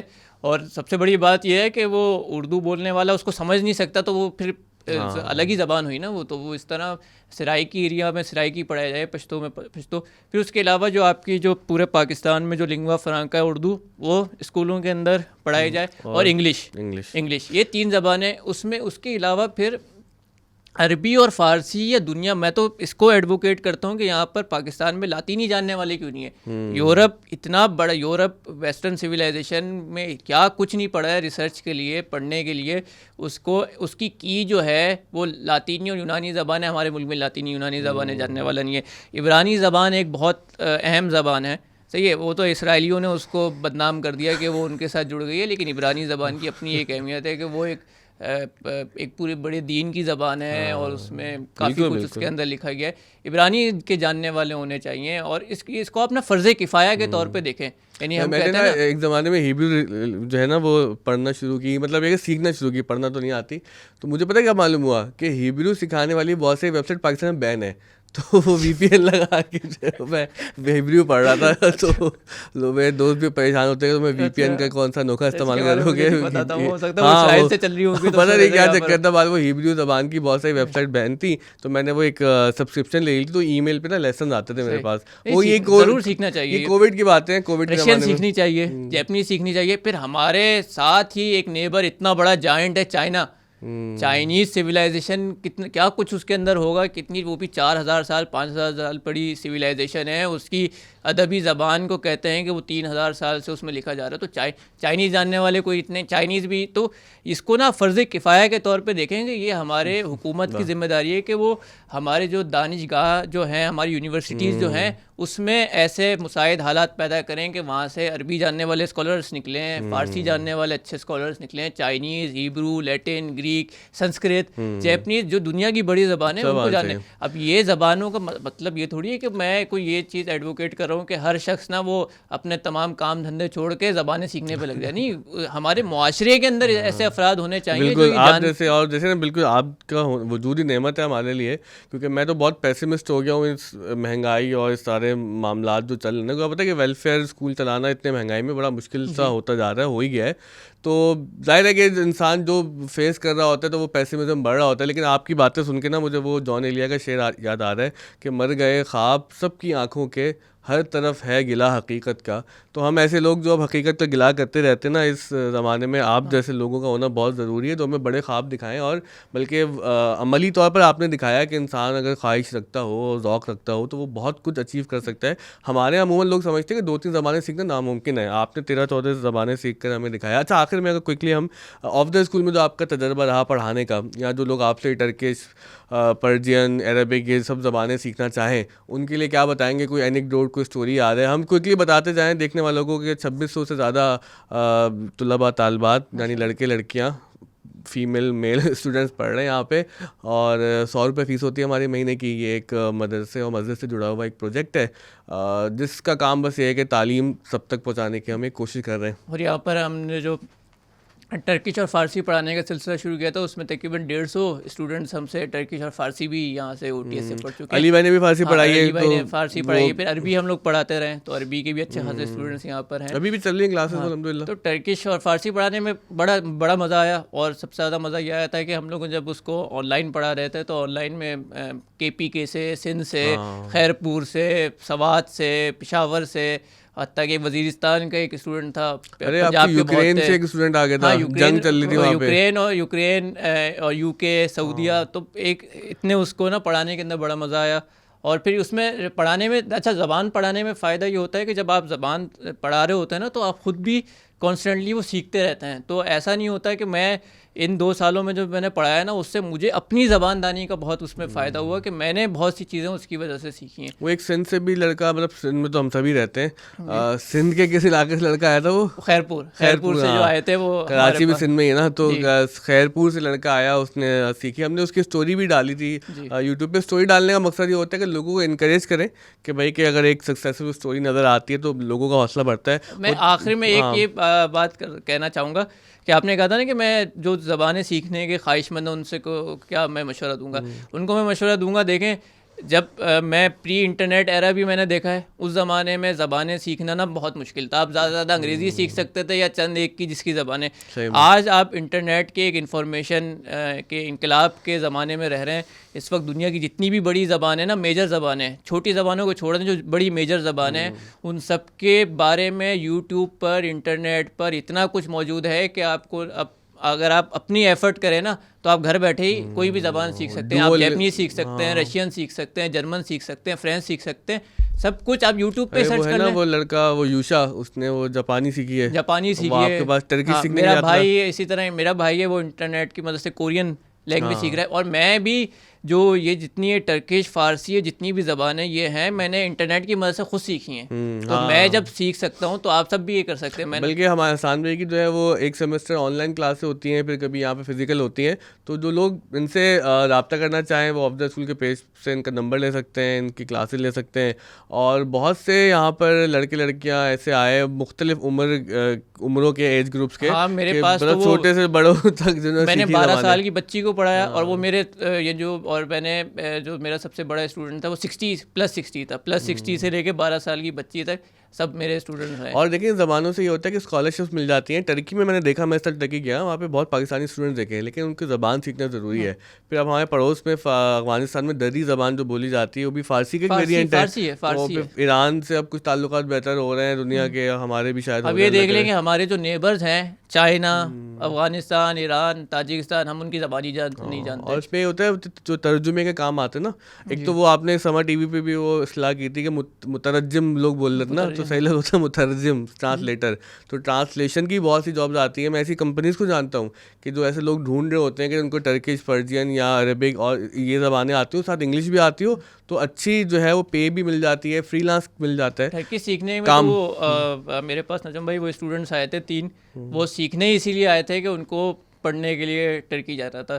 تو ٹرکی کی جو یونیورسٹیز ہیں وہ بہت اچھی یونیورسٹیز ہیں. وہ پاکستانیوں کے لیے بہتر یہ ہے کہ وہ تھوڑی سی ایکسپینسو بھی نہیں ہے, اور وہ آپ کو جیسے ایک یورپ کے معیار کی آپ کی یونیورسٹیز ہیں, وہاں پاکستانیوں کو ایڈمیشن بھی آسانی سے مل جاتا ہے, ویزے کی بھی کوئی پرابلم نہیں ہوتی. تو ٹرکی اگر آپ اسٹڈی کرنے کے لیے جا رہے ہیں تو ایک ٹرکی بہت اچھی بہت اچھا ملک ہے ویسے, پڑھنے کے لیے بھی, رہنے کے لیے بھی, گھومنے کے لیے بھی, اور بڑا ہی اچھا ملک ہے. اور وہاں جا کے آپ کو ذرا ایک مسلمانوں کا ایک اچھا خوشگوار چہرہ نظر بھی آتا ہے کہ دنیا کے اندر وہ لوگ چل رہے ہیں, اپنی ثقافت پر بھی وہ ناز کرتے ہیں, مذہب میں بھی دیکھیں نا وہ بہت آگے ہیں. میں نے وہاں پہ آیا صوفیہ میں نماز پڑھی ہے, بلو ماسک میں نماز پڑھی, تو بہت نوجوان جس جذبے کے ساتھ مسجد کی طرف آتے تھے نا, تو بڑا اچھا لگتا تھا. کہ جیسے حرم میں جب ہم جاتے ہیں مکہ مدینہ میں, لوگ بڑے جذبے کے ساتھ مسجد کی طرف جا رہے ہوتے ہیں, تو ترکوں میں نے دیکھا ہے کہ اسلام کا جو جذبہ ہے نا وہ بہت ہی کمال کا ہے. ہم لوگ تو مذہبی لوگ ہیں, مذہبی باتیں کریں گے, ادب اور ثقافت کی باتیں آپ نے جو حسان بھائی سے سنی. بہت شکریہ یہ پوڈ کاسٹ دیکھنے کا. اگر آپ کو کوئی زبان سیکھنی ہے تو حسان بھائی سے رابطہ کریں. کوئی نئی زبان سکھانی ہے حسان بھائی کو تو میرے خیال سے اس کے لیے بھی ضرور رابطہ کیجیے. اگر کوئی زبان سکھانا چاہتا ہے تو میں تیار رہتا ہوں. میں بھی ان سے 1-2 زبانیں سیکھ رہا ہوں, اللہ کرے سیکھ جاؤں تو انشاءاللہ پھر اگلے پوڈ کاسٹ میں ملاقات ہوتی ہے.